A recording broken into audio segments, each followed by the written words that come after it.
Эң коркунучтуу нерсе бул тил. Бардык балелердин башаты бул тил, урматтуу сабырдылар.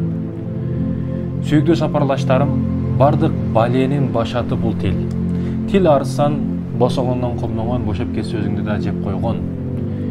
Тил арысан экен, босогузда комдонгон. Аны тиш менен бирок тосуп бекитип койгон. Камагын тишиңди, тишиң менен камагын тилиңди ар нерсени сүйлөй бербе, былжырап деген.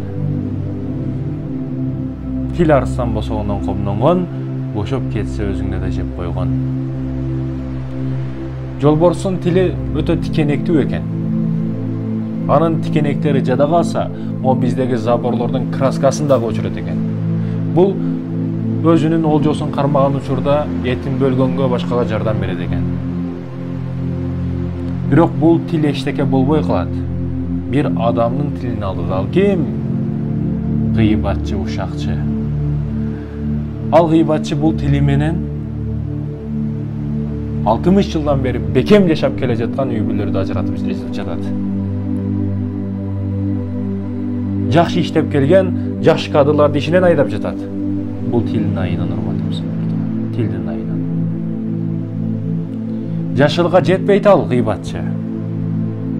Жашылга жетпейт. 1-2 болбойт, урматтуу сабырдылар. Гыйбатчынын эч качан 1-2 болбойт. Ошондуктан оңолуу үчүн тилиңди тый.